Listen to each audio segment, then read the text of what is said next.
ಈ ರಾಜ್ಯದಲ್ಲಿ, ಅದರಲ್ಲೂ ಈ ಜಿಲ್ಲೆನಲ್ಲಿ,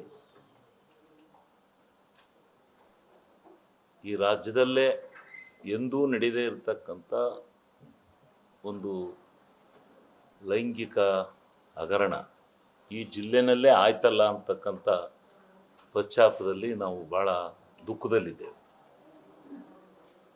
ಭಾಳ ಮನಸ್ಸಿಗೆ ವೇದನೆ ಆಗಿದೆ.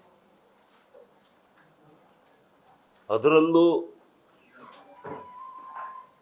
ಈ ದೇಶವನ್ನು ಆಳಿದಂಥ, ಈ ಜಿಲ್ಲೆಯ ಸಾರ್ವಭೌಮತ್ವವನ್ನು ಹೊಂದಿದ್ದಂಥ ಒಂದು ರಾಜಕೀಯ ಇತಿಹಾಸವನ್ನು ಹೊಂದಿದ್ದಂಥ ಒಂದು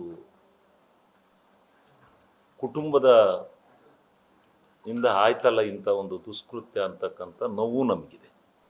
ಈ ನೋವನ್ನು ನಾವು ಮರೀಲಿಕ್ಕೆ ಆಗೋದಿಲ್ಲ. ಇಂಥ ಒಂದು ಸಂದರ್ಭದಲ್ಲಿ ಈ ದುಷ್ಕೃತ್ಯ ನಡೆದಾಗ ನಾವು ಹಾಸನದ ಜಿಲ್ಲೆಯವರು ತಲೆ ತಗ್ಗಿಸ್ಬೇಕಾದಂಥ ಒಂದು ದುಷ್ಕೃತ್ಯ ಇದೆ. ಇಡೀ ಪ್ರಪಂಚದ ಯಾವುದೇ ಮೂಲಲ್ಲಿ ಹೋದ್ರೂ ಇವತ್ತು ಇಡೀ ಪ್ರಪಂಚಕ್ಕೆ ಇದು ಹರಡಿದೆ, ಪ್ರಪಂಚದ ಸುದ್ದಿ ಆಗೋಯ್ತಿದೆ. ಯಾಕೆಂದರೆ ಇವರು ಆ ದುಷ್ಕೃತ್ಯವನ್ನು ಮಾಡಿದಂಥವರು ತಕ್ಷಣ ವಿದೇಶಕ್ಕೆ ಹೋದ ತಕ್ಷಣ ಆ ವಿದೇಶದಲ್ಲಿ ಎಲ್ಲ ಇದು ಹರಡಿ ಹೋಯ್ತು. ಹರಡೋಗಿ ಇಡೀ ಹಾಸನ ಅಂತಕ್ಕಂಥದ್ದು ಏನಪ್ಪ ಅನ್ನೋ ಒಂದು ಕಳಂಕಕ್ಕೆ ಗುರಿಯಾಗಿರ್ತಕ್ಕಂಥ ಒಂದು ಕಳಂಕವನ್ನು ತಂದಿಟ್ಟರು.